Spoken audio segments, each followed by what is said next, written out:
Bienvenidos sean todos a un nuevo episodio de su podcast favorito de cine, Los Cinecluberos, un espacio en podcast y video donde cada 15 días Luis Enrique Jiménez y un humilde siervo, Emilio Méndez, comentamos estrenos en cartelera, en streaming, temas de cine, eventos. Ya también ahorita estamos con temas musicales. Ahí si ustedes sugieren uno es bienvenido. Cualquier sugerencia es bienvenida, ¿no?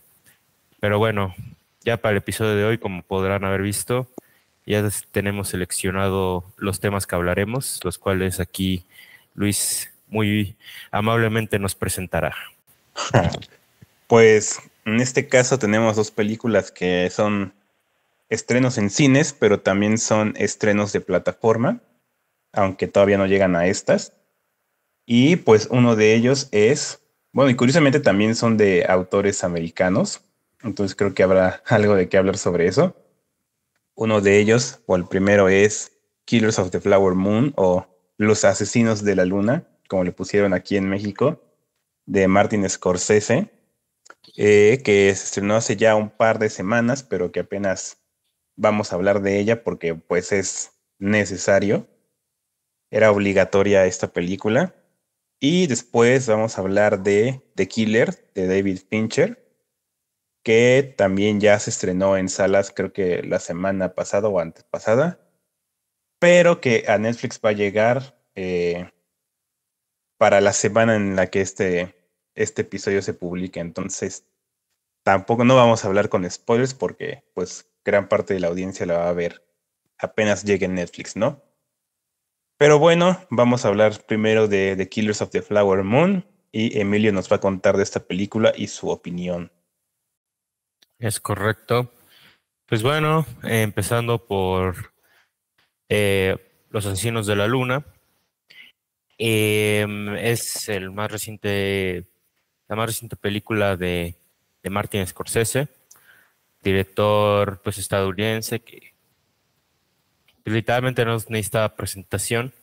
Pero bueno, lo cierto es que nunca habíamos discutido una de sus películas en el podcast.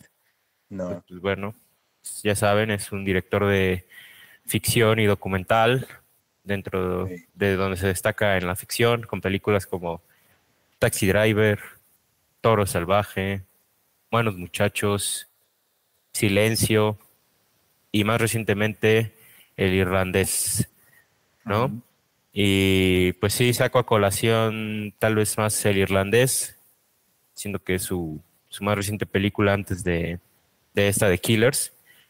Y pues ciertamente pues marcan esta línea de cine épico al que ya ha estado apuntando Scorsese desde un tramo de su filmografía.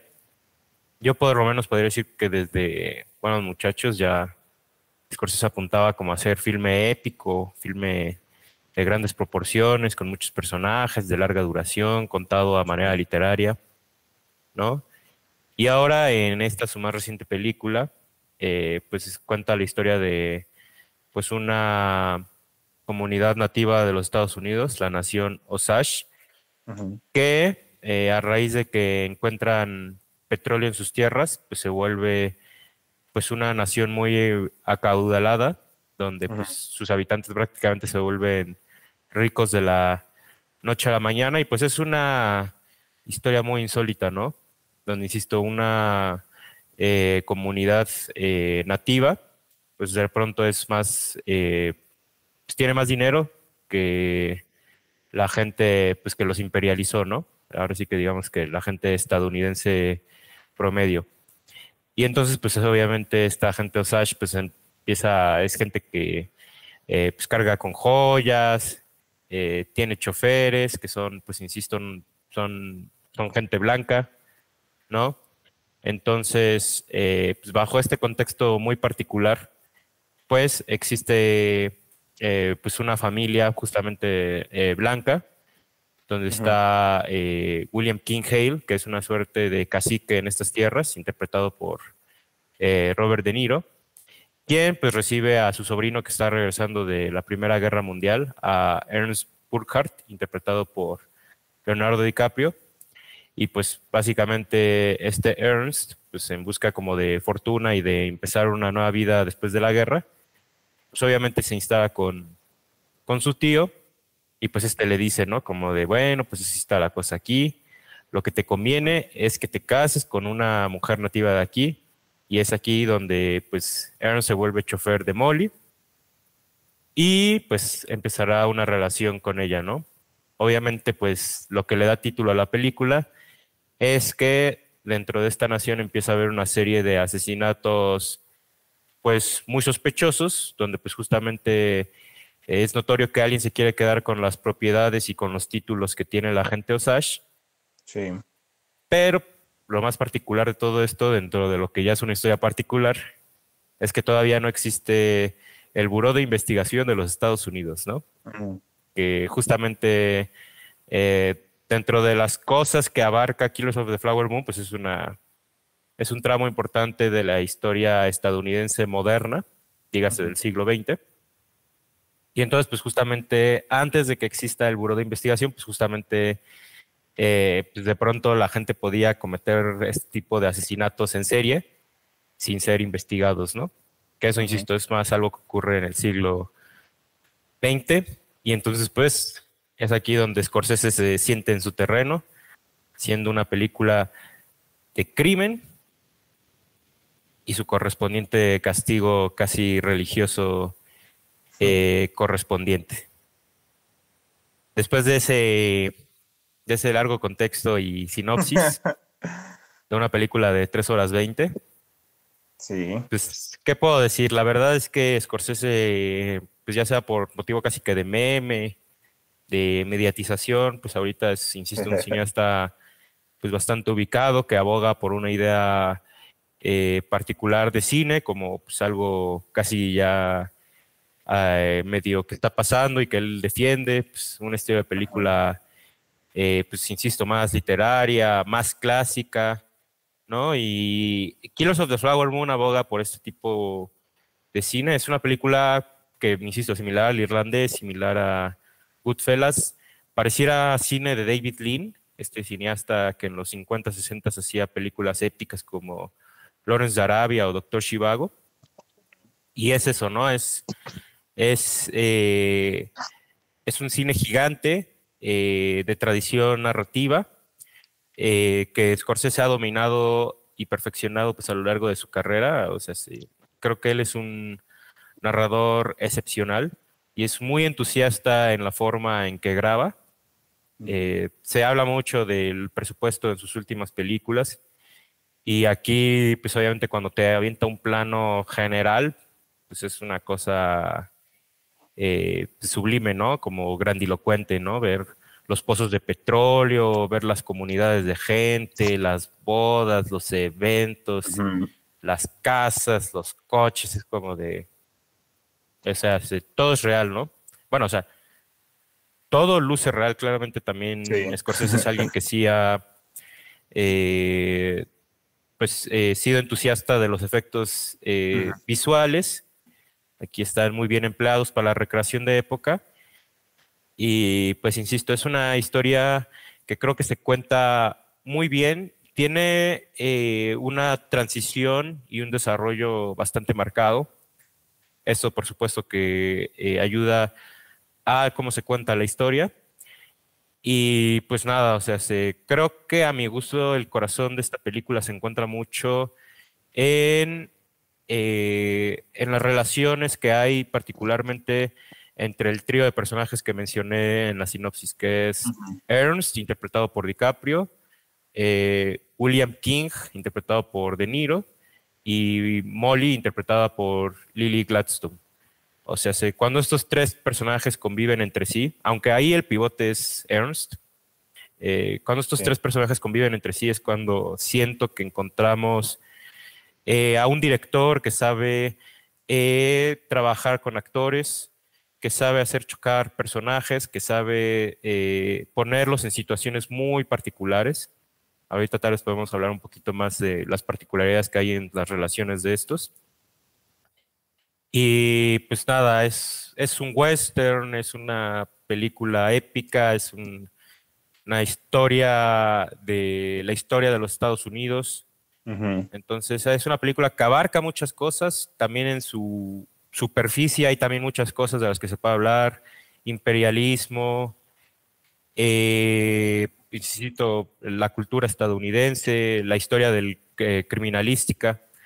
Entonces, pues claramente es una película que tiene muchas cosas de por medio y que pues nos va a permitir bastante de acá hablar.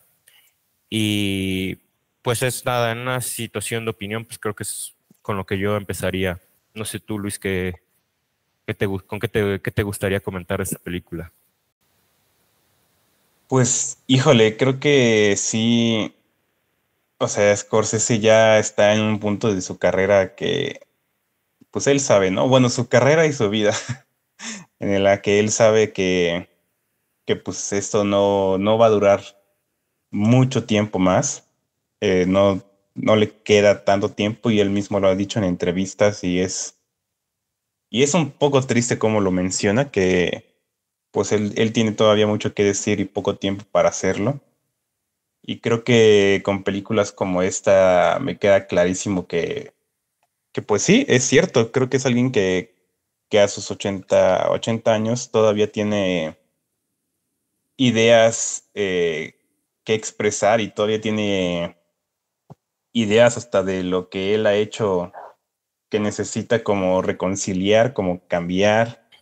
O sea, creo que ante todo, Killers of the Flower Moon es una película en la que él mismo se cuestiona, pues, qué tanto ha sido como indulgente con sus sujetos en sus anteriores películas, haciéndolas como muy entretenidas y llegando a esta y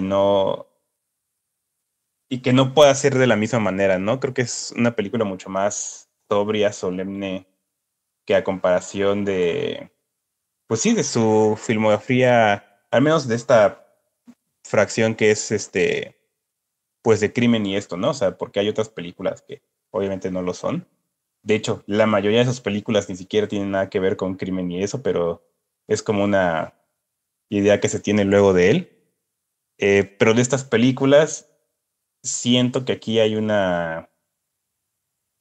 como, no sé cómo decirlo, como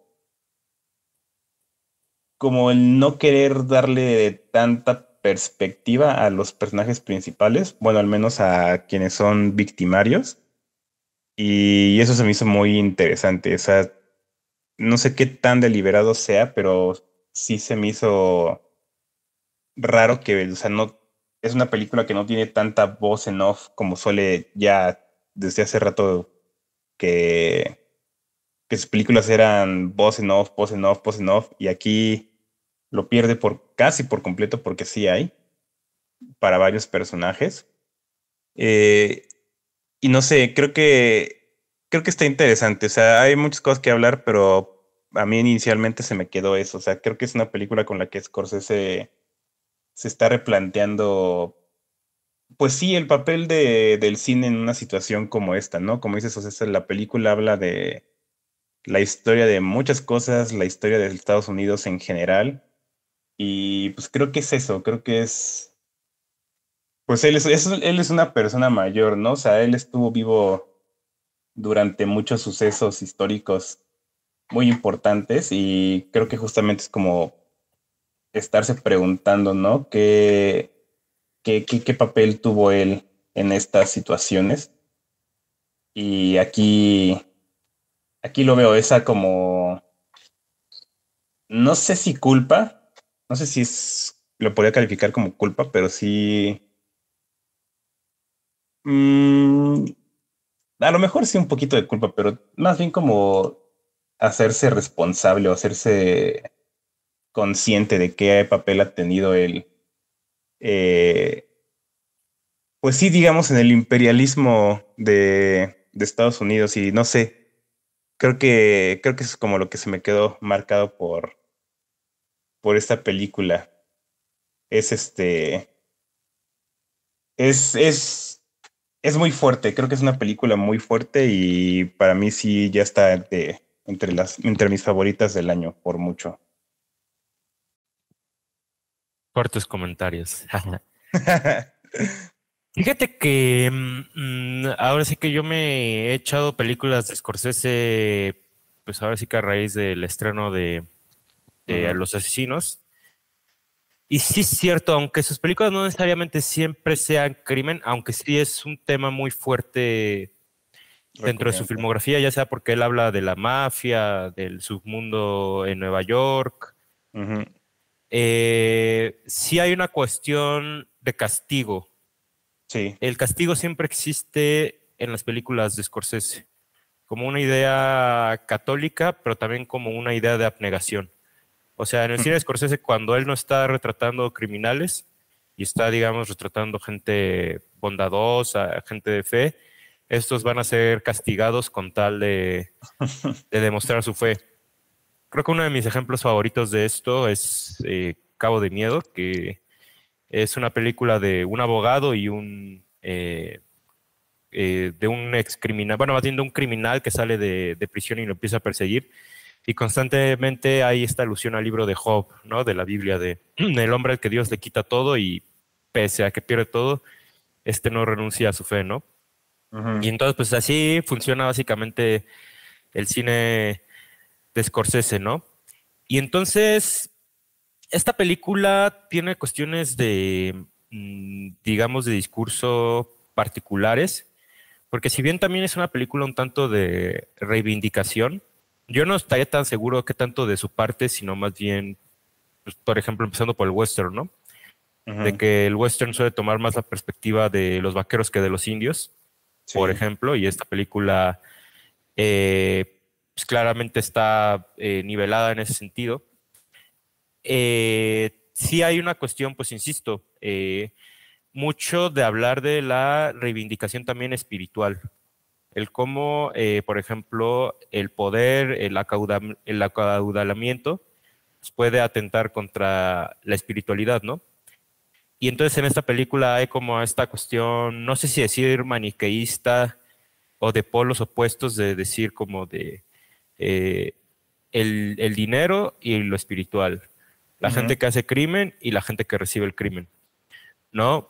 El cómo una nación nativa de repente se va pervirtiendo desde un inicio, ¿no? De que empiezan a aportar joyas y así, y que ellos mismos pues empiezan a decir, ¿no? Pues qué pasó desde que tenemos dinero ya estamos perdiendo nuestras tradiciones, ¿no? sí. Entonces, pues sí hay un ensayo aquí muy largo, donde pues sí, tal vez Scorsese, más que una deuda moral, pues sí está haciendo pues como una suerte de discurso pues revisionista, que Ujú, insisto, eso a mí se me hace ya muy de su filmografía, bueno, o insisto, por lo menos ya desde el irlandés hay una onda muy revisionista de ya no solo es la película hablando de sí misma, sino es la película como que viendo hacia atrás y viendo cómo eran las cosas antes y cómo ya son ahora, ¿no? Y entonces pues es interesante porque el castigo no siempre llega de las maneras más directas, ¿no? ujú, Entonces pues sí, o sea, ante todo sí es una película que habla muchas cosas, pero al mismo tiempo creo que yo la podría resumir como que es una película de la pérdida de la espiritualidad y sobre la codicia misma, ¿no? O sea, el mayor crimen que cometen los personajes que están cometiendo estos asesinatos es la codicia extrema, ¿no? El decir, puedo quitarle un poquito a los Osage, pero también les puedo quitar más y más y más y sí. más, ¿no? Eso es algo chistoso del cine de Scorsese. Siempre puedes ver el punto donde dicen, si aquí nos detenemos, a lo mejor todavía no salimos con la nuestra.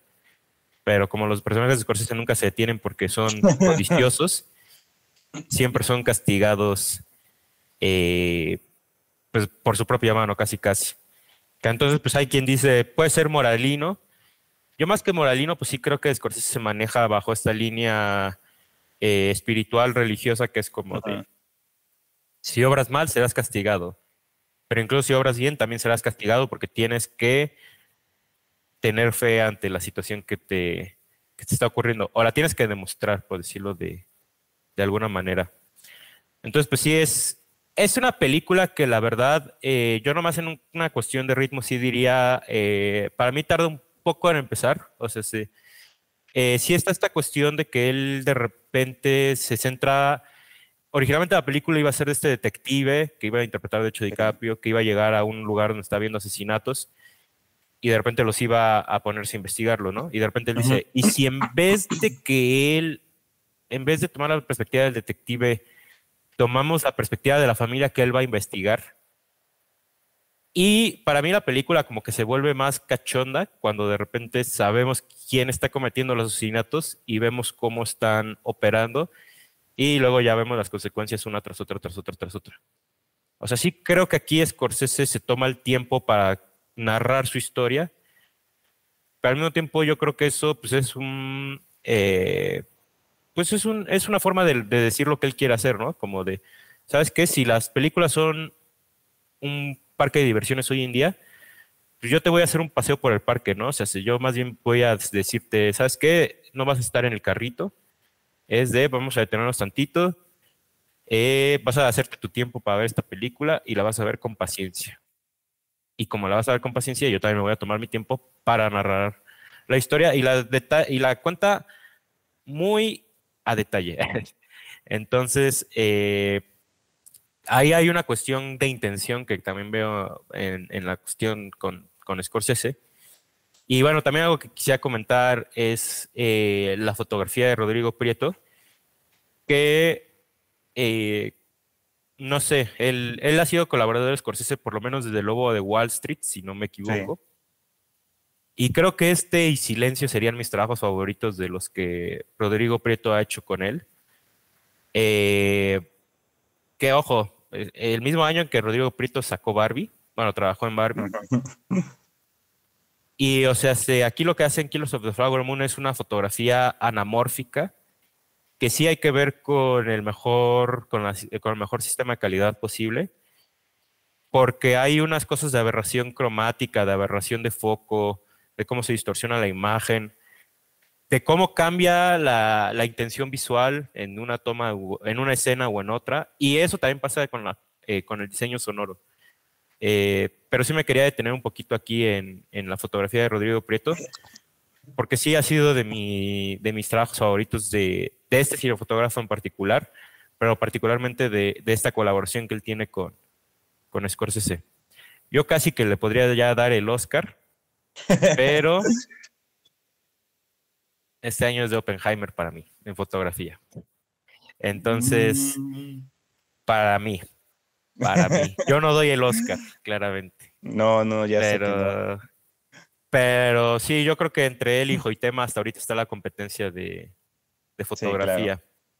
Entonces, pues sí, nada más quería también mencionar eso antes de que se nos pasara. Pues híjole, yo no sé de la fotografía quién gane, pero puedo decir que quién sabe, bueno, tiene chance de ser un gran año en esa categoría, pero me acuerdo de otros años que también tenían chance de ser eh, grandes en esa categoría y terminaron ganando cosas como esta película de guerra, Sí, novedad en el frente. sin Sí, novedad por del eso digo, frente. es desconocido lo que va a decir el Oscar. Exacto, entonces, bueno, quién sabe. Y regresando a lo demás, bueno, yo también estoy de acuerdo en que el trabajo de Rodrigo Prieto en esta película es una cosa fascinante, es una belleza.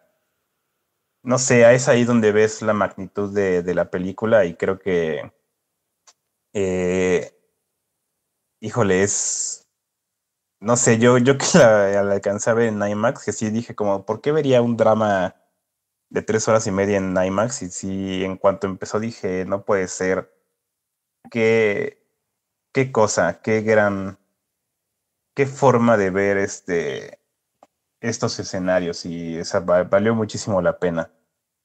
Grande Rodrigo Prieto, pero regresando a lo demás, creo que está interesante esto que mencionas todo como sobre el castigo y la espiritualidad, porque creo que ahí sí creo que para mí ahí es donde está justamente parte de lo que se ha estado dando cuenta Scorsese con sus últimas películas. Bueno, creo que siempre ha estado ahí, pero creo que nunca lo había visto de una forma tan grave como en esta historia. Esta cuestión del castigo, o sea, es es un tanto vacía.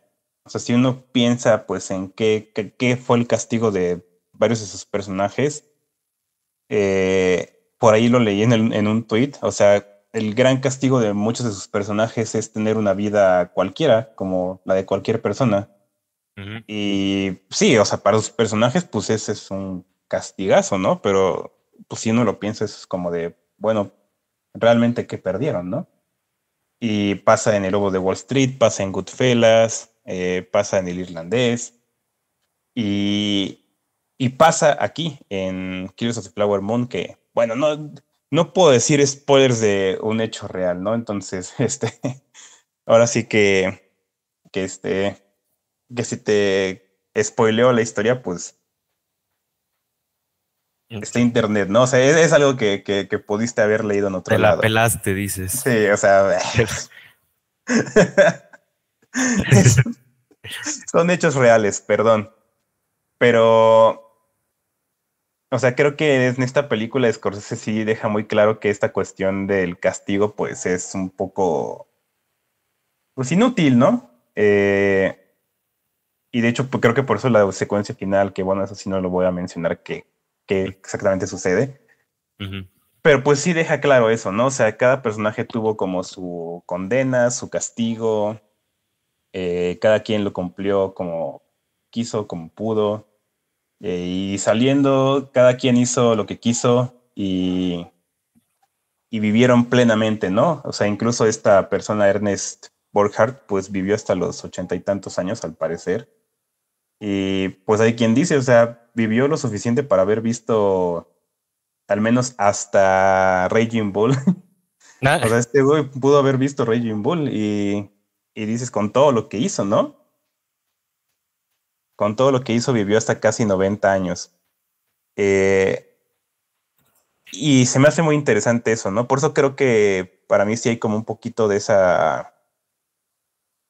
eh, pues sí, no es culpa, pero sí como esa reflexión de Scorsese de decir como, o sea, de esto está construido el país, ¿no? De gente que ha hecho cosas terribles y que pues se la han castigado, disque, y realmente nada ha cambiado, ha seguido adelante así y pues, ¿qué se le puede hacer, no? O sea, creo que lo peor es que está un poco rendido ya ante la situación de los Estados Unidos y digo, pues, híjole, ¿quién no? Eh, pero es interesante, sí, justamente también verlo de ese lado espiritual, ¿no? O sea, creo que sí es también Scorsese es una persona que se ha estado debatiendo mucho con su catolicismo y se me hace bien interesante que en esta película hay cosas católicas, o sea, si bien entiendo, varios de estos personajes tienen como una combinación de todavía sus creencias nativas, pero combinadas como con ciertos elementos cristianos y católicos. Eh, y lo que se me hizo interesante de eso es que el par de momentos como de manifestaciones divinas son de parte de las personas nativas, ¿no? ujú. Y, y eso se me hace tan impresionante pues, de un señor tan mayor, católico, que ceda esa parte de demostrar la existencia de una fuerza mayor, ¿no? Pero que no sea la que tú crees, que sea la que creen los demás. Y, y sí creo que es interesante eso, ¿no? Porque sí, estos personajes, o al menos Molly, creo que es la única que sale justamente adelante por esa fe, por esa fe en, hasta digamos, hasta en sí misma, ¿no? Porque creo que no era tanto como en su situación ni en su esposo, o sea, creo que fue un poquito más por sí misma. Y no sé, ese ángulo como de la espiritualidad no lo había pensado tanto, pero creo que sí está muy presente en la película y sí no sé, es otra vez Scorsese debatiéndose qué tanto todavía le queda de fe y qué tanto lo puede utilizar eh, en lo que le queda, ¿no? Y pues uno lo ve feliz, entonces, quién sabe. Yo lo veo Ah, muy, yo lo veo muy sonriente en los TikToks de su hija Francesca, entonces yo quiero creer que está tranquilo mi abuelito Scorsese. esperemos. Y ahorita eso que mencionabas del ritmo y de la perspectiva, creo que a mí no me molestó para nada el ritmo. O sea, creo que sí es obviamente una película muy, muy, muy pausada. Y, y a personas que la quieren ver, que me preguntan siempre es, ¿y qué con las 3 horas? ¿Se siente pesada? O sea, ¿qué te duermes? Y yo digo, no. O sea, creo que aquí hay que saber que estamos ante la que yo ya creo que es la mejor editora, o sea, y en general editor de la historia, está Thelma Shoemaker. O sea, el trabajo de esta mujer es de dioses, ¿no? Y para mí, la película fluye de una forma, sí, pausada, pero a la vez muy dinámica.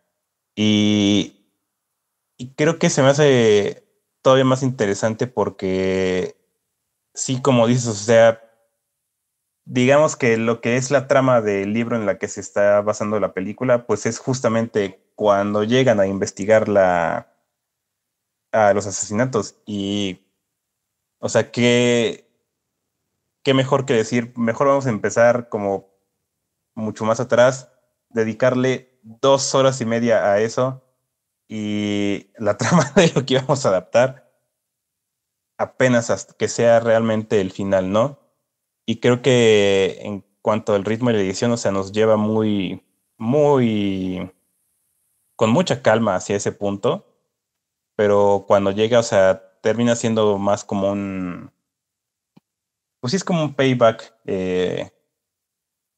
muy bien merecido. Entonces, para mí, en esa parte de la edición, o sea, creo que una vez más, esta edición, no sé, Thelma Schoonmaker o Jennifer Lame por Oppenheimer en el Oscar, pero para mí esos son dos trabajos que digo, wow, estamos ante las diosas de la edición.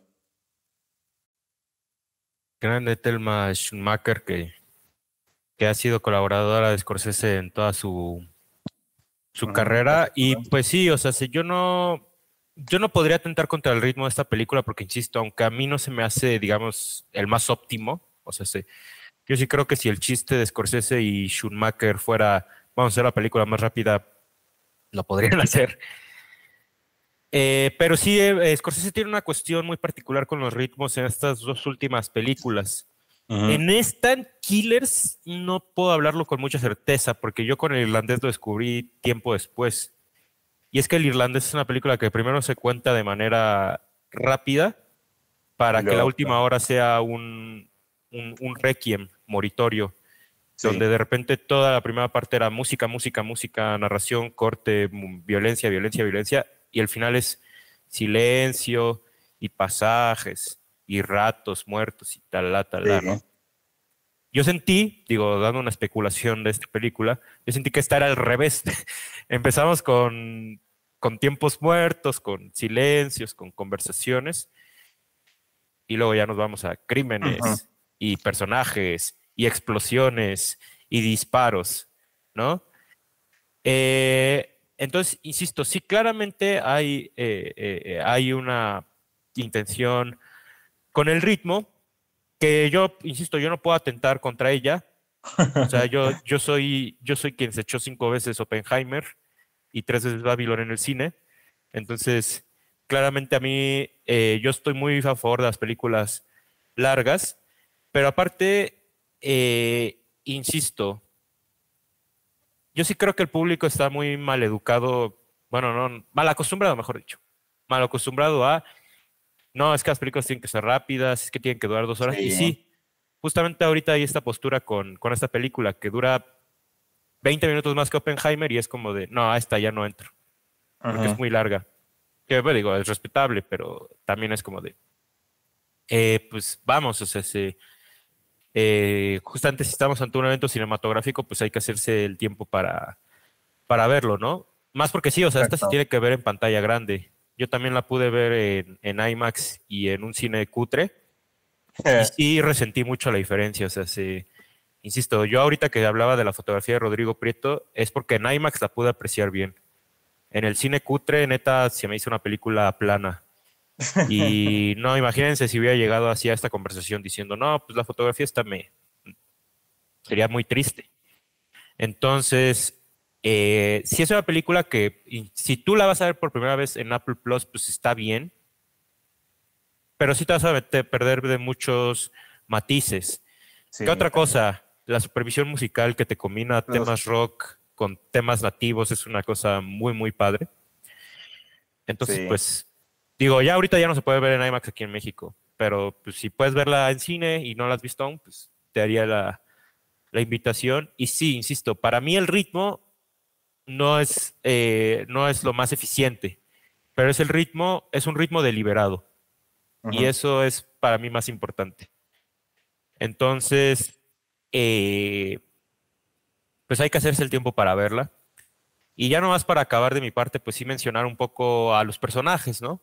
Particularmente a la interpretación de DiCaprio y De Niro, que es muy chistoso ahorita que hablabas de la edad de Ernst Burkhardt y que posiblemente él alcanzó a ver Toro Salvaje. Pero algo que está muy padre esta película es que te hacen un poco la anatomía de un crimen, de decirte, ok, a veces los crímenes no necesariamente es una persona que va a cometer el crimen, sino a veces un Ujú. crimen puede empezar con una persona que dice, no voy a hacer nada al respecto y no voy a decir nada. Y de pronto, cuando menos te das cuenta, eres un cómplice. Sí. Y entonces ahí está muy interesante la figura que tiene Ernst, interpretado por DiCaprio, que me encanta aquí la interpretación de DiCaprio, como un personaje compugido, tímido, cabizbajo, muy distinto a lo que es el lobo de Wall Street o incluso Rick Ujú. Dalton de Once Upon a Time in Hollywood. Y luego tenemos a William King Hale, al que todos le dicen King, todos le dicen Rey, Y King.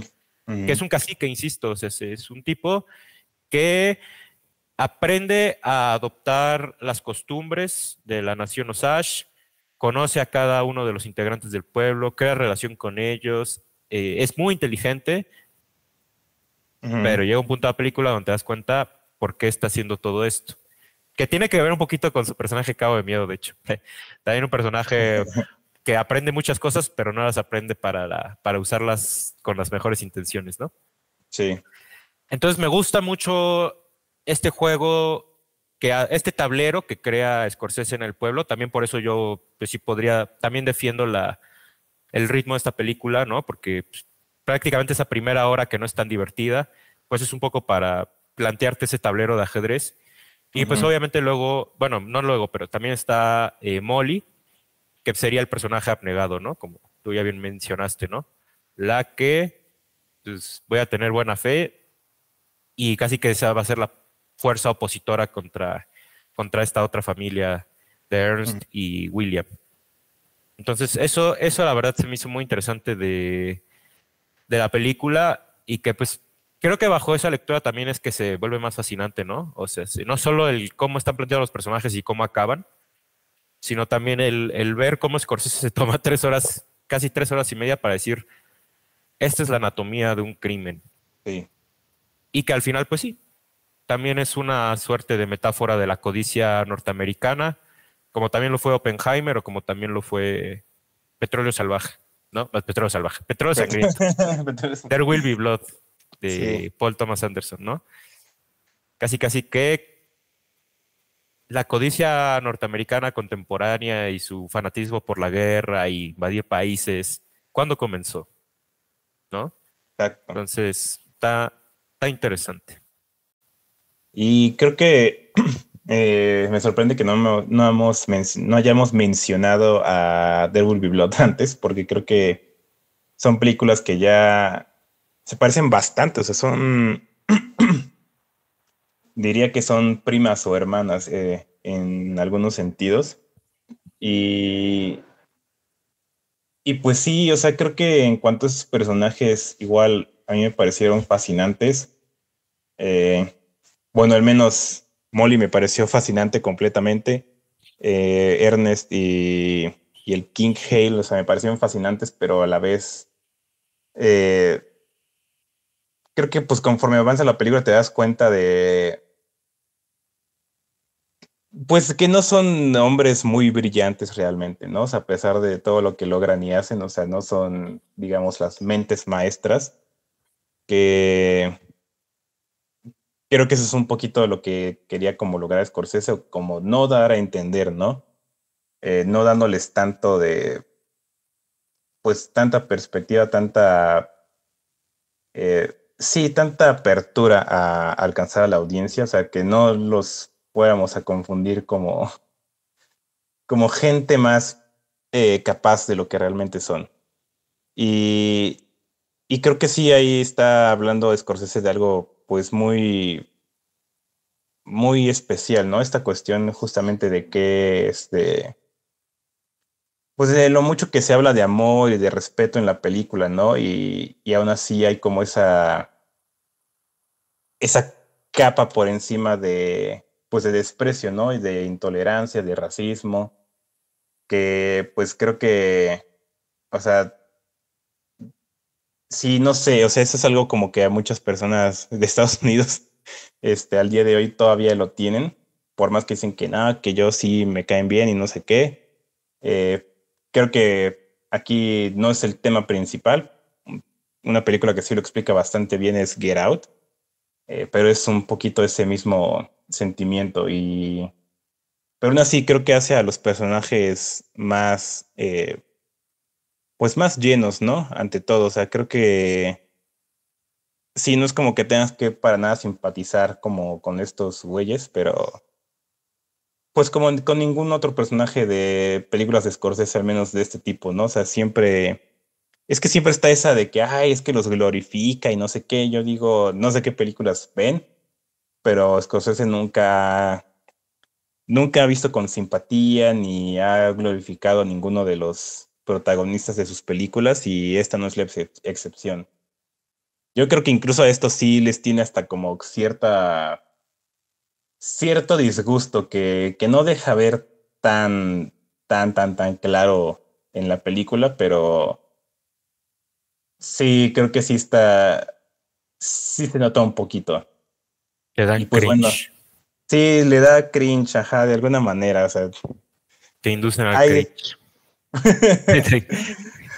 Y pues bueno, ya también ya para ir terminando, pues creo que sí, es una película complicada, o sea, creo que, eh, pues sí, o sea, podemos hablar ahí de ella, despedazarla pedazo a pedazo, eh, para encontrarle más y más cosas y nos podría llevar horas, lo mismo que dura, pero pues sí, creo que es mejor invitarlos a que la vean, que justamente, o sea, se dejen de esa cuestión de que las 3 horas y 20 y no sé qué, o sea, veo un día temprano, un sábado que llegues a las 3 y salgas a las 7 que tiene, este es buena hora y la verdad es que se pasan bien. O sea, con todo y que decimos que es una película con un ritmo deliberadamente pausado, tampoco es como que sea deliberadamente aburrida. Entonces, o sea, hay una diferencia. Ujú. Son conceptos diferentes. Y para mí, pues, o sea, para mí, o sea, no es como que me la haya pasado súper bien, pero creo que no me la pasé nada mal viéndola. Y pues ya, o sea, vayan a verla todavía mientras esté en cine, porque yo creo que sí, estoy de acuerdo, es para verse en el cine. Y si no, pues espérense a Apple TV, porque quién sabe para cuándo, pero ojalá dure un rato más en el cine. Así es. Que de todos modos, no está nada mal ver cine aburrido. O sea, También, ahora sí que el cine, insisto, no necesariamente tiene que ser rápido ni divertido. Y bueno, pues sin más que mencionar, porque sí, como bien dices, pues todavía se puede profundizar y hablar de más cosas, pero bueno, tampoco el Mejor chiste es dejarlo que el ahí. capítulo dure 2 horas, ¿no? Sí. Entonces, pues ya hicimos la introducción a algunos temas de la película. Posiblemente si tú ya la viste tendrás unos, si no la has visto, cuando la veas tendrás otros. Pero bueno, ahí nos podemos tomar un café, una cerveza y pues podremos discutir con más calma en otra ocasión. Sí. Por lo mientras, pues nos podemos ir pasando a la siguiente película que vamos a comentar, que pues también tiene por medio a un asesino de Sí. mierda de protagonista, que pues Luis nos va a platicar de ella. Pues The Killer de David Fincher, su más reciente película, otra colaboración con Netflix. Y pues esta trata, pues a muy simples rasgos de un asesino meticuloso que falla en un trabajo y pues esto desencadena consecuencias contra él, contra sus personas cercanas y pues también tiene que enmendar él contra quienes ahora lo lastimaron, ¿no? Y pues suena a la trama más básica de las películas de acción, de las más cutres a las mejores que hay, pero esta es una película de David Fincher y pues obviamente no tiene nada que ver con esas películas. Y creo que partiendo desde ahí, o sea, ya para mí The Killer fue una gran experiencia, o sea, digamos, una película de antiacción. Es una película que constantemente te está justamente, por medio de diálogos o internos del personaje, te está diciendo como de que esto va a pasar, esto va a pasar, esto va a pasar. Y a veces pasa, como él dice, a veces no. Digamos que la película tiene como gags constantes, chistes constantes de eso, de qué tan eficiente es su procedimiento. Y, y la cosa es que creo que solo hay como una secuencia de acción en toda la película realmente, que de hecho es muy buena y me hace pensar por qué Fincher no ha hecho más acción antes, pero bueno, eh, Sí. me parece genial que haya él tomado una trama tan básica, tan simple, tan genérica y a partir de eso haya hecho una película tan inusual que creo que solo él pudo haber dirigido, que, que digo, o sea, constantemente le promete al espectador como cierto tipo de entretenimiento. Y creo que esa es una de las cosas que encuentro como de similitud con Killers of the Flower Moon, que también es deliberadamente pues una película pausada, lenta y a veces está muy banal y te niega ese entretenimiento, ¿no? Esa forma más básica de captar la atención del espectador y lo hace muy bien y me encanta por esa cuestión. Y creo que aquí Fincher de alguna manera está dialogando también él mismo con su cine, que creo que pues este es el tipo de películas por el que lo conocimos, ¿no? Los thrillers de acción, bueno, de crimen, los asesinos, violencia, o sea, hace unos años preguntabas quién era Fincher y pues era eso, ¿no? Era Seven, era Zodiac, eh, Gone Girl Ujú. y no sé, aquí me da como esa vibra de que él dice como de, ¿a poco sí? ¿A poco sí soy todo eso? Y aparte lo que ya conocemos de él, ¿no? Al menos lo que se dice de él, que es un perfeccionista extremo, que sí, o sea, que es obsesivo con su forma de hacer cine.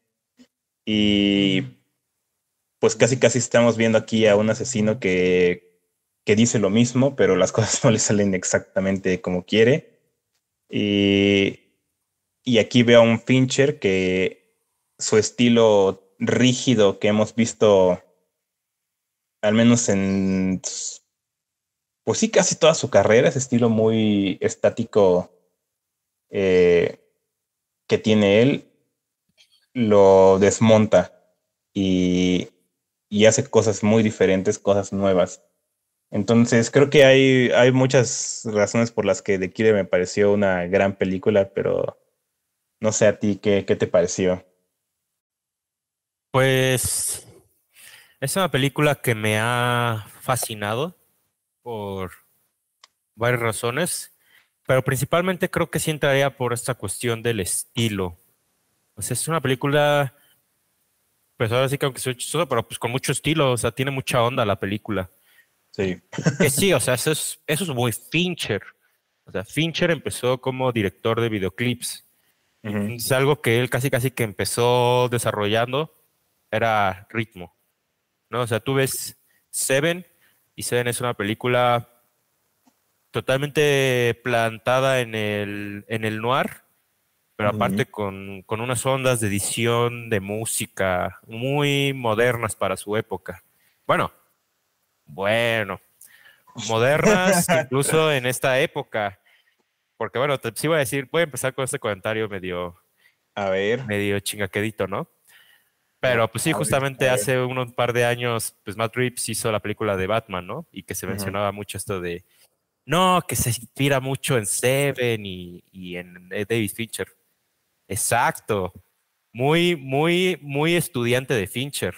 Pero de Sí. repente me paso a ver The Killer y digo, me queda claro quién es el maestro, ¿no? Es David Fincher. O sea, es un tipo, insisto, que tiene mucha onda, tiene mucho estilo, tiene mucha fuerza estética y audiovisual.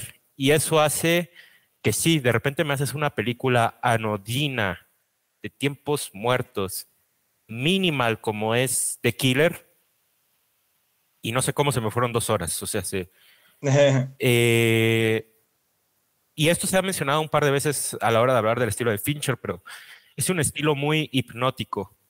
Y entonces, o Ujú. sea, para mí fue tan hipnótico esta película que de pronto estaba fascinado viéndola, pero de pronto ya pasó una semana de que la vi y sigo pensando en ella, ¿no? Y como que sigo escuchando la voz de Michael Fassbender en mi cabeza y es como de, o sea, primera, qué bueno que regresó Michael Fassbender porque ya había Perdidísimo. estado un rato, pues sí, retirado. Tengo entendido que porque tuvo un hijo, pero o Sí. sea, neta hubo un tiempo en que yo decía, ¿quiénes son los dos ¿Dónde mejores está? actores de la generación, actores hombres? Ujú.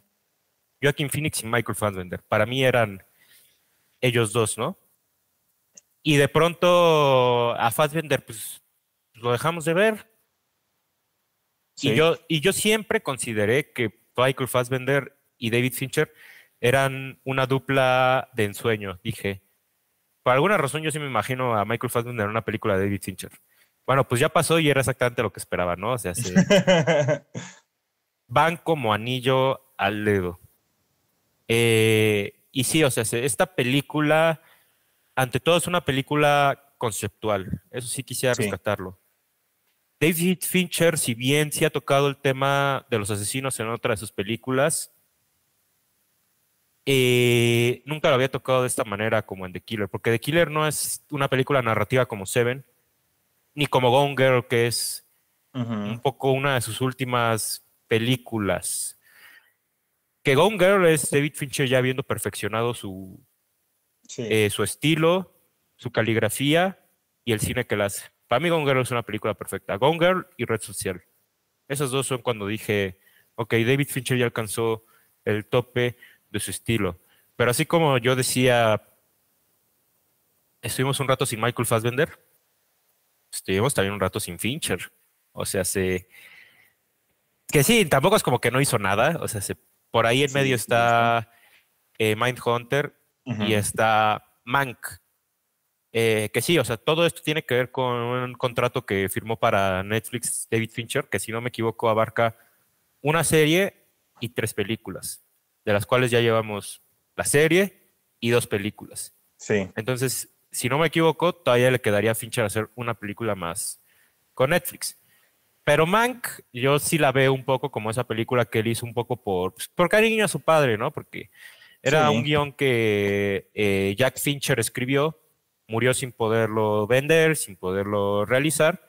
Entonces, pues, Fincher, pues, en honor a él, dijo, vamos a hacer esa película, pero es una película que no necesariamente es el mejor Fincher, ni no. sigue las inquietudes que tiene el cineasta. Entonces, para mí, The Killer sí marcaría un poco su regreso. Un regreso un poco extraño, porque insisto, no es el David Fincher de Gone Girl, es No. otro David Fincher y no sé si marque una nueva línea en su filmografía o si sea como, esta vez quise hacer algo más conceptual, algo más artsy, porque para mí The Killer es cine de arte. No, o sea, y no porque yo haga esta distinción del cine de arte es bueno y el otro cine no, y yo qué sé, Ujú. pero sí está en otra tradición Sí. en The Killer, porque a lo que quería llegar es cine trascendental, ¿no? O sea, es este cine que ya ha explicado Paul Schrader en un libro muy bueno que se llama Transcendental Cinema, pero que yo ya he mencionado, ya he hablado de él en muchas otras discusiones, entre Ujú. ellas la de Memoria y la de El Contador de Cartas, justamente la otra película, Así. la última película que se estrenó aquí en México de Paul Schrader. Entonces, pues me voy a estar repitiendo un poquito, ¿no? Pero sí es ese tipo de cine que es muy meditativo, que de pronto es muy espiritual, pero que también tiene claves de estilo y ritmo muy marcadas. Y ante Ujú. todo, el cine trascendental aboga por la repetición y aboga por la monotonía. ¿En qué momento íbamos a pensar que David Fincher iba a hacer una película repetitiva y monótona? Yo veía a Gone Girl y decía, no, este tipo es dinámico, este tipo se va a ir por la pura narración. Sí. The Killer ya es David Fincher en otro plano. Insisto, el resultado es fascinante. O sea, yo ahorita quisiera entrar más de lleno en cada capítulo y decir qué es lo que me fascina de cada uno. Esta es una película que, insisto, no se acerca a una narración tradicional y como tú bien dices, Luis, es una narración muy action-driven. Pero no el action-driven de John Wick, porque sí, tú Ajá. empiezas diciendo la trama de The Killer y me imagino que alguien ajeno diría, como un John Wick.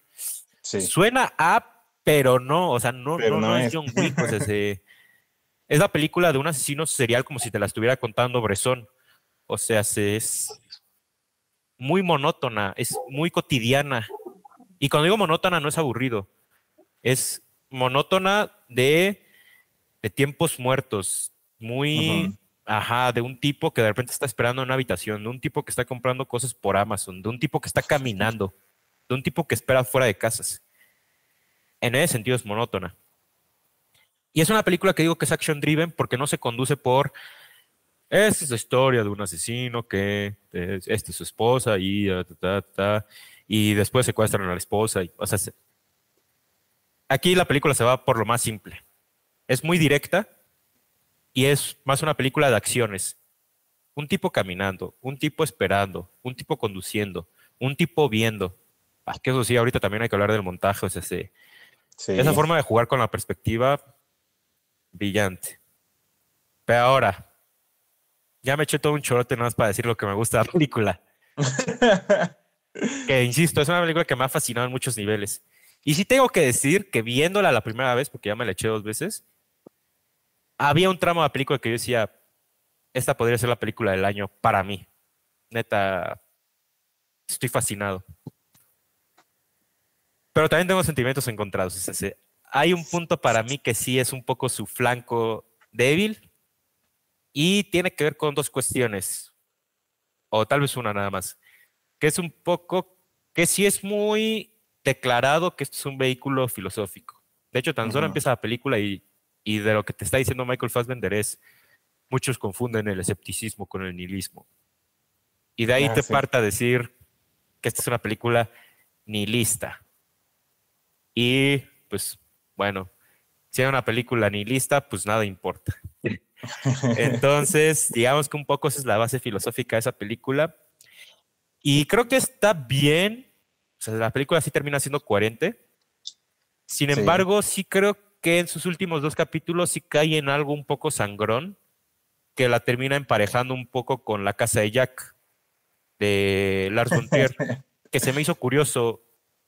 No sé si fue a propósito, pero David Fincher haciendo una película ensayo de un asesino, de pronto se emparentó mucho con La casa de Jack de Lars von Trier y con Mátalo suavemente de Andrew Dominic, que ahorita también quisiera Ujú. hablar un poco de las similitudes con ambas. Pero sí, La casa de Jack a mí es la película que menos me gusta de Lars von Trier, porque sí de repente se me hace muy payasa, muy sangrona, así es como, no, no le responde a nada, y sí es como de, Ujú. bueno, pues está bien, quisiste hacer así tu película, hay a quien le encanta esa película, a mí no. Y esta película de pronto es como de, ok, tenemos aquí los bisteces en el asador, y de pronto es como de, no importaba tanto al final. Sí. Habrá quien le funcione, habrá quien no, pero sí veo que por algo salió con las manos vacías de Venecia y por algo el propio Paul Schrader dijo que esta película es sustancia, no, estilo sobre sustancia. Lo cual, de hecho, insisto, yo la estaba viendo y dije, ¿cómo esto no le encantó a Schrader si esto es Bresson haciendo un cine trascendental? Y de repente llegamos al final y dije, es verdad, Car Counter sí tiene consecuencias más marcadas, ¿no? O sea, sí. Eh, y obviamente en First Reform, en esa película sí muere gente, en esa película sí te importa qué le va a pasar al final al protagonista, etcétera, etcétera, Ujú. etcétera. Y eso que hay quien considera esas dos películas aburridas. Entonces me imagino que bajo ese precepto, pues también hay gente que quedó desencantada con The Killer. Sí creo que el final de The Killer, sus últimos dos capítulos que hasta ahorita estoy medio mencionando, sí como que sí digo, insisto, son coherentes y veo que tiene sentido con lo que está contando Fincher, pero yo digo, ahí como que la película medio se vuelve medio payasa a mi gusto. Pero de ahí en fuera, pues es de esas películas que pues yo sí, yo digo, está esto y está aquello. Yo sí me veo en un futuro diciendo, necesito volver a ver The Killer, nomás para ver esos planos, para ver ese ritmo, para ver esa narración. Pero sí es una película que tampoco puedo decir me ha fascinado del todo, ¿no? Y creo que de aquí ya toqué temas que seguramente vas a querer Híjole. contestar. Sí. Este. Pues sí, creo que en esta parte de los últimos capítulos, o sea, creo que. O bueno, no, creo que no me he metido como a leer opiniones de otras personas. Y justamente a mí se me hacen muy coherentes en cuanto al discurso, en cuanto a la historia. Y sí siento ese como bajonazo de, oh, rayos, esto fue inútil. Pero por eso dije, por eso mismo dije, wow, qué gran película. O sea, qué forma de demostrarnos que todo este, que todo este pleito que se avienta el personaje, pues se lo pudo haber ahorrado y no pasaba nada. Y creo que eso es no sé, o sea, es justamente la parte que digo, es una película de antiacción, o sea, eso es algo que los protagonistas de películas de acción no suelen tener como, no se lo pueden costear, ¿no? O sea, es imposible, o sea, justamente, por ejemplo, John Wick, o sea, no era opción. Y en este caso, pues, el último plano y la última frase que dice el personaje, o sea, creo que es una ironía tan grande que para mí cimenta la película, o sea, me deja clarísimo a qué iba Fincher con todo esto. Eh, Creo que es una película de chiste, o sea, es un larguísimo chiste que Mm. tiene su remate en esa última toma. Y para mí funciona perfectamente. O sea, creo que a mí no me desencanta de ninguna forma. Al contrario, creo que sentir ese cinismo y la ironía para mí fue pues me vendió la película, o sea, creo que eh, sí, o sea, creo que al final te lo dice, es una película sobre un pleito vacío, o sea, que pues que no tenía por qué ser. Y eso me hace pensar mucho en el propio Fincher, y que creo que sí vuelvo, creo que eso es a mí lo que más me gustó, es pensar en cómo el personaje de Fassbender podría ser como lo que llaman el self-insert, ¿cómo decirlo en español? Como, pues que se inserta el director en la película. Creo que Como Fincher su se alter está ego, ¿no? a su alter ego, ajá, justamente en la película. Y lo veo un poquito ahí. Y justamente creo que tiene que ver un poquito con Mank, ¿no? Porque creo que él sabe bien que es una película que no tuvo exactamente el recibimiento, eh, pues más positivo, ¿no? O sea, no le fue mal, porque si no me mal recuerdo, o sea, estuvo nominada a mejor película. O sea, hasta Ah, eso, o no, sea, sí, en sí, cuestión de premios, según la academia, esto es lo mejor, de lo mejor que ha hecho Fincher Mank, sí, según sí, la academia. exacto, según la academia, pero la crítica y el público no estuvimos muy de acuerdo. Eh, y se me hace chistoso pensar en la película a partir de esos términos, ¿no? O sea, este asesino meticuloso que de repente tiene un errorcito y todo se le va. Y ese errorcito podría bien ser Mank, o quién sabe, Imagínate. eh, el O no haber haber, acabado Mindhunter, ¿no? También. ajá, exacto, no haber acabado Mindhunter también pudo haber sido. Eh, y de ahí todo el mundo se le fue encima. Y, y se echa un pleito que responde con esta película. Y al final nos dice, la neta es que pues, no era para tanto, ¿no? O sea, tampoco, tampoco me afectaba, pero sí, eh, todo ese ataque. Y, y no sé, creo que por eso creo que para mí, o sea, el final, esos últimos capítulos me parecieron finos, o sea, es un anticlímax perfecto. Y fue ahí cuando, de todos los cineastas como de que siento que hace como, bueno, que tiene influencia de Killer, esos dos capítulos los sentí muy de los Cohen en sus más recientes películas. Ok. Anticlímax, o sea, no hay payback, no hay castigo, pues no hay nada, ¿no? O sea, son cosas que pasan y ya. Y, y pues sí, o sea, veo cómo eso puede causar división. O sea, digo, tampoco no, o sea, reitero que no he visto otras opiniones, me hace falta leer más que han dicho otros críticos, pero mm, a mí sí siento como lo contrario. O sea, creo que para mí los últimos capítulos fue lo que me hizo sentir que la película es grande, es grande. Y no sé, yo sí solo la he podido ver una vez y sí necesito volver a verla. Creo que es que sí es una cosa muy especial y siento que sí hay cosas como que todavía estoy un poquito perdido, ¿no? Entonces me haría falta verla más veces. Bueno, digo, creo que en este punto de qué nos ha parecido el final, o sea, creo que hay un punto donde estamos de acuerdo, o sea, es congruente. Sí, Yo es insisto, la película empieza planteando algo y sí termina haciéndolo. Digo, sin Ujú. meternos a grandes rasgos, aunque tú ya lo dijiste de una manera que me parece muy ad hoc, que pues, es un chiste, toda la película es un chiste, que se ve Sí. condensado en un poco en esta plática que tiene con la penúltima víctima, que pues, sí, ¿no? O sea, toda película es como un gesto futil.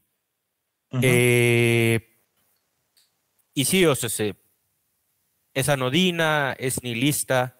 En ese punto estamos de acuerdo. Sí. Yo lo único que voy a decir es que yo ese tipo de filosofía, bueno, más bien ese tipo como de intención, a mí no se me hace como muy contundente, como de, ah, sí, no, qué gran final. No. Que es mal final, tampoco lo estoy diciendo. Y que me estropeó la película, mucho menos. Solo, no es mi parte favorita de la película y eso es todo. Pero sí hay unas cuestiones muy interesantes con esta filosofía y con un poco el cómo se van desenvolviendo las acciones de la película, porque entre otras cosas también es una película muy pragmática. O sea, si el personaje solo opera de acuerdo a lo que él necesita hacer. Sí. Y es ahí donde creo que sí quisiera mencionar una de las cosas que más me gustan de la película. Y tiene que ver con este esquema trascendental que ya mencioné. Toda la película es una repetición en 6 capítulos. En cada capítulo, él va casando a una persona distinta a raíz de algo que le ocurre a él al inicio, ¿no? Sí. Y en cada uno de estos capítulos, él repite su mantra de asesino. Que insisto, yo lo sigo escuchando en mi cabeza, ¿no? Es un mantra muy interesante porque habla mucho sobre la concentración, el no distraerse, pero algo muy importante de ese mantra es él piensa en la recompensa que vendrá con lo que haces, ¿no? O sea, este asesino solo piensa en la recompensa. Y entonces, pues es una filosofía muy interesante, ¿no? Porque, o sea, es una filosofía muy bañada de capitalismo, pero es como de, o sea, si nosotros operáramos todos los días pensando en la recompensa que vamos a recibir de acuerdo a lo que hacemos, sería como de, pues igual haríamos las cosas de mejor manera, ¿no? Como de, pues igual si limpio mi casa, en una de esas alguien me va a pagar, yo qué sé. Igual si hoy le doy una moneda a un pobre, mañana me la van a devolver 10 veces, ¿no? O sea, Ajá.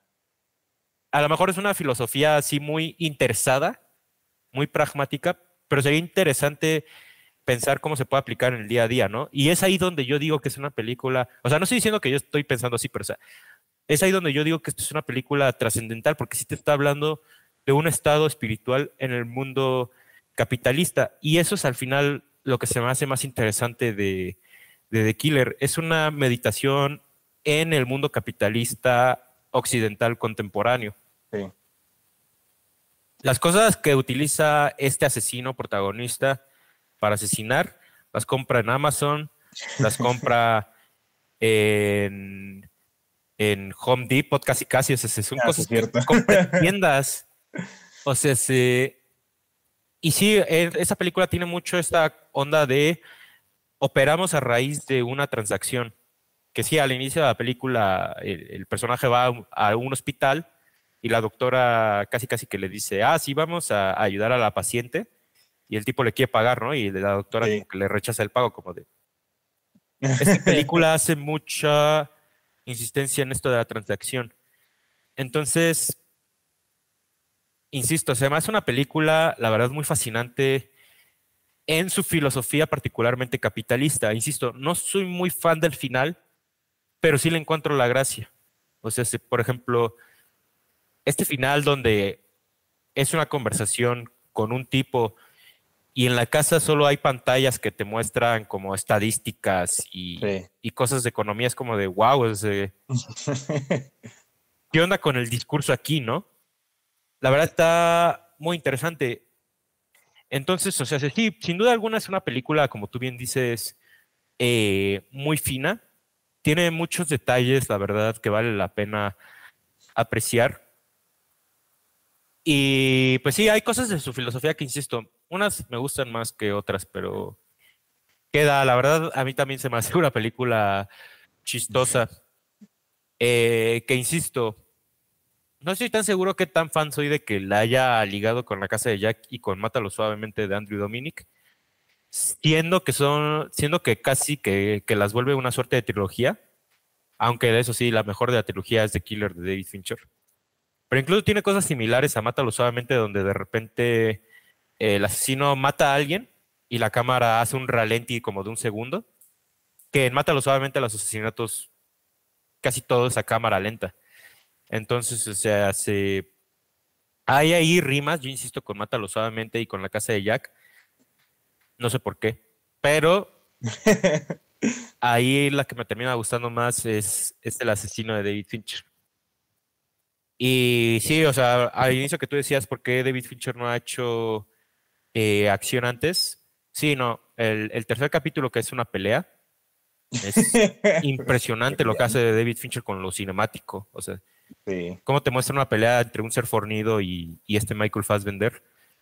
Y los movimientos, cómo se ve. O sea, es de verdad una, igual y una de las mejores secuencias de acción del año. Pues sí, una de las Yo, mejores, porque yo aunque este año sí estén, está muy competido en acción. y aunque estén oscuras, cómo se ve perfectamente todo. Exactamente, exactamente. Ahí la cuestión fotográfica está finísima.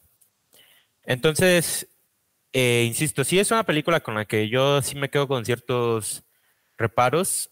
Ahorita que dices que no hay muchos comentarios, también tiene que ver con que van a salir más cuando se estrenen en Sí, ¿verdad? Netflix, Hasta que esté en Netflix. que va a ser pues en esta semana. Ujú. Pero sí, yo sí veo que esta película va a ser mal recibida por dos razones. O sea, sí.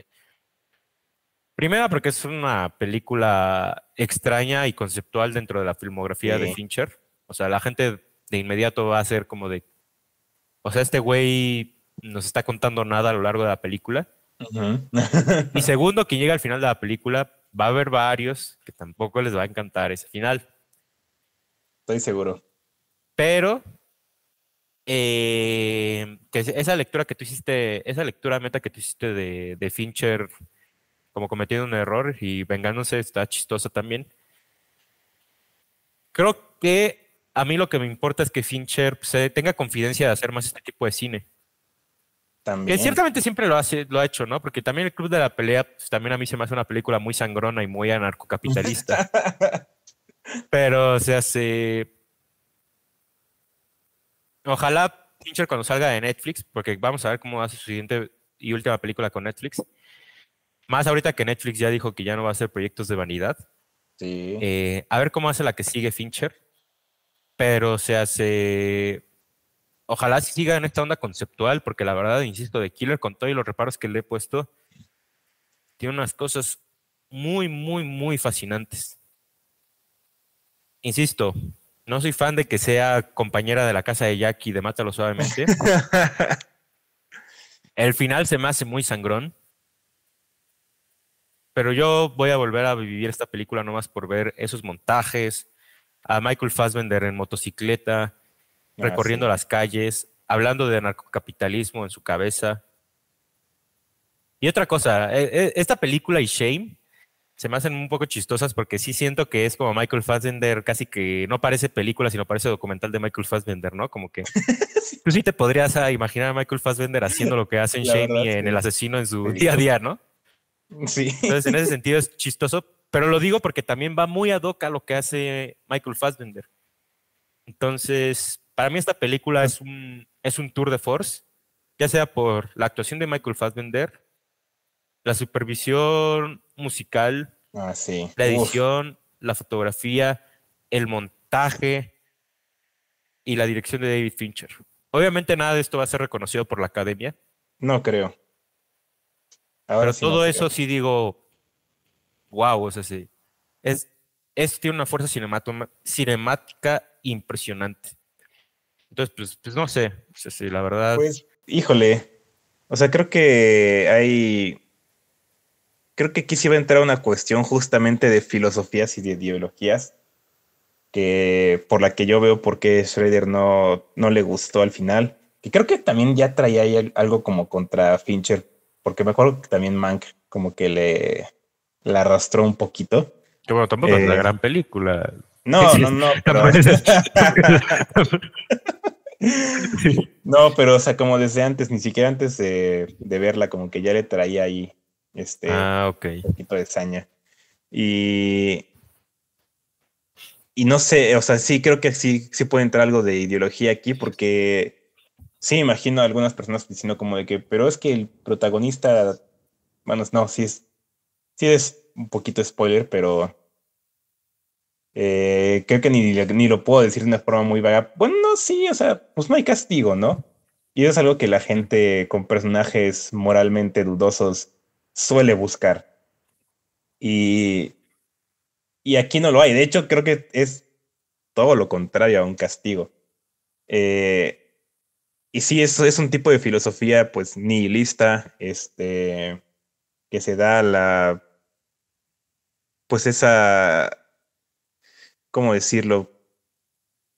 Pues pues sí, es de lo poco importante, ¿no? Que es todas estas cuestiones humanas, todo lo que son los pleitos, las venganzas, o sea, lo inútil que es, ¿no? Y creo que habrá a quien no le guste por ese sentido, ¿no? O sea, que es muy... Creo que sí es una película que tiene ese sentido de que, o sea, ¿de qué chingados sirvió haber visto esto si no llega a nada, ¿no? Y sí, probablemente va a dividir a algunas personas por eso y por muchas cosas, o sea, y yo creo que ya tan solo por esa capacidad que tiene como de dividir, de manipular, de no ser lo que promete, o sea, yo creo que ahí ya estamos hablando de un trabajo muy interesante, muy diferente de lo que ha hecho Fincher en su carrera y que sí, o sea, no sé si sea como un paso adelante o si solo fue como un desvío pequeño y después va a seguir en su camino normal. Pero de cualquier forma, a mí me encanta ver ya a un director que está tan seguro de su estilo que es capaz de decir, bueno, pues aquí no lo voy a hacer igual. Mm. Aquí le voy a mover algo, ¿no?